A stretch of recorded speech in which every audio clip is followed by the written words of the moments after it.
روز قیامت خاوند کے متعلق جواب دہی۔ حضرت قتادہ رحمۃ اللہ علیہ فرماتے ہیں کہ ہم نے حضرت کعب رضی اللہ تعالیٰ عنہ کا یہ قول سنا ہے کہ قیامت کے دن عورت سے پہلے اس کی نماز کے متعلق سوال ہوگا، پھر خاوند کے حقوق سے متعلق۔ زندگی کا سادہ اصول بنا لو، کسی کی مدد کر سکتے ہو تو کر دو اور بدلہ اللہ پاک پر چھوڑ دو، اس سے زیادہ نفع کا بزنس نہیں دنیا میں۔ اے اللہ ہمارے برے حالات کو اچھے حالات میں بدل دے، آمین۔ تکبر ایسے بے لگام گھوڑے کی سواری ہے جو آپ کو انتہائی ناپسندیدہ جگہ پر لا گراتا ہے۔ میانہ روی بہت ضروری ہے۔ جب ہم میانہ روی سے چلتے ہیں تو نہ دوڑ کی، نہ جیتنے کی اور نہ مقابلے بازی کی ٹینشن، انسان توازن سے چلے تو کیا بات ہے۔ عزت کرو بہنوں کی، چاہے اپنی ہو یا غیروں کی۔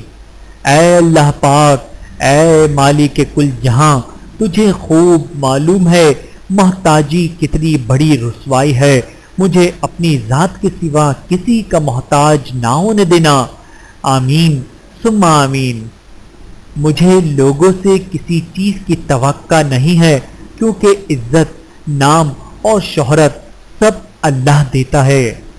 مکافات عمل، کسی کو اذیت دینے کے بعد بہتر ہوگا کہ تم بھی اپنی باری کا انتظار کرو۔ جیسے آپ کے کچھ گناہ صرف آپ کے اور رب کے درمیان ہیں، ایسے ہی کچھ نیکیاں بھی ہونی چاہیے۔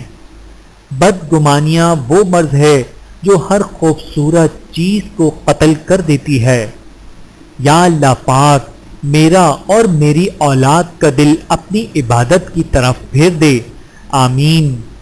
بیٹے تو باپ کے پر ہوتے ہیں، جن سے باپ اڑا پھرتا ہے، اللہ سب کے بیٹوں کو نیک، صالح اور فرما بردار بنائے، آمین ثم آمین۔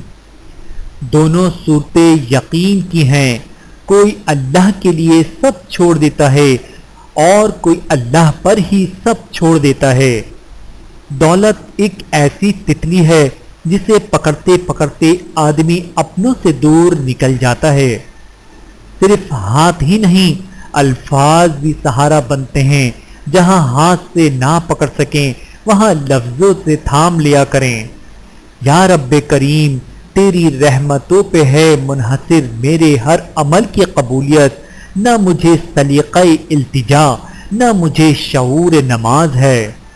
لوٹ جاؤ اپنے رب کی طرف اور کہو میں بھٹک گیا تھا۔ اگر نہ ہم کو بھی درپیش آفتیں ہوتی، ہمیں کسی کی دعائیں بچائے رکھتی ہیں۔ بیکار سا قصہ ہوں، ایک فرضی کہاوت ہوں، میں خاک کا ذرہ ہوں، مٹنے کی علامت ہوں۔ اپنے لیے نہیں تو اپنے پیاروں کے لیے جئیں، تمباکو نوشی سے انکار، زندگی سے پیار۔